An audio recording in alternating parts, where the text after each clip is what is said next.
Hey, beloved.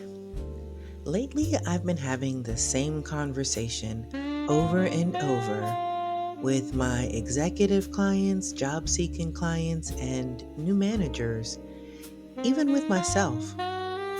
What's the conversation? Well, I'm glad you asked. It's about peace protectors.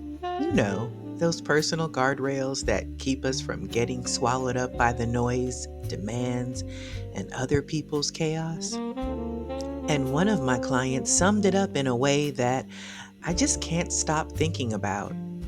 She said, I realized I have to clear my plate before I can take anything else on.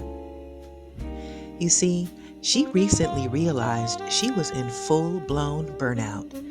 She said yes to everything, family, coworkers, friends, because the people around her never gave her an out.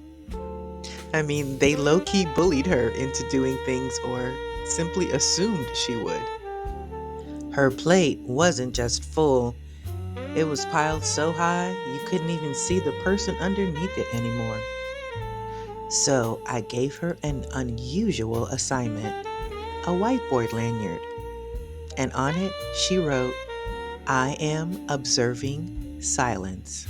For 3 days, she offered no other explanation. She didn't debate, she didn't justify, and she simply said no to everything just by pointing to the lanyard.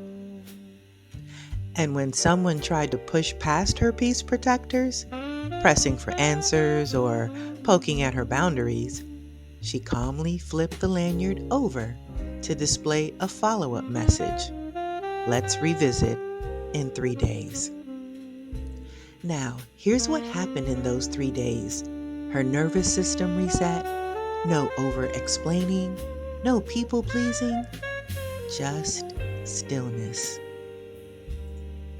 And the people around her learned she wasn't a bottomless yes machine. And she realized how much she'd been filling her plate out of guilt, habit, and fear, not desire. And when the 3 days were up, she didn't go back to yes by default. She started choosing. Think of her transformation like the airplane oxygen mask rule. You simply have to secure your own peace before you can help anyone else with theirs. And in doing so, she learned that peace protectors aren't just about saying no. They're about knowing yourself deeply enough to recognize what truly motivates you, both the quiet internal drivers and the external winds that light you up. She also learned to spot what energizes her versus what drains her, because not everything that looks like a good opportunity will actually feed you. She noticed how she operated under stress and had the courage to pause before spiraling.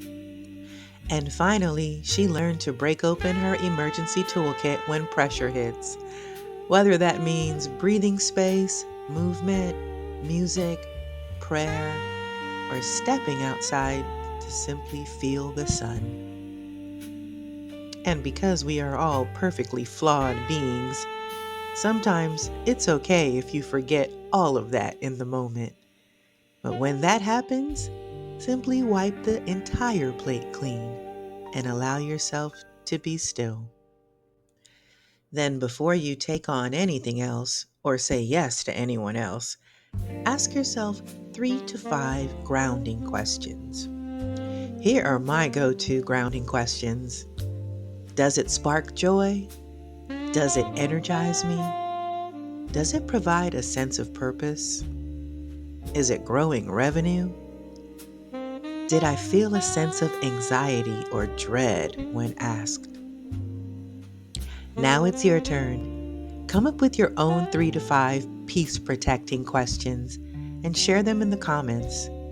Your questions might look different from mine, but that's the point.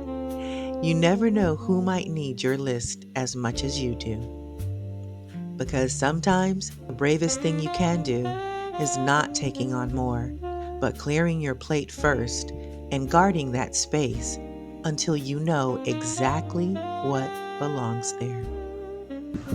With fierce love and peace protecting grounding, your soul sister. Don't forget to like and subscribe.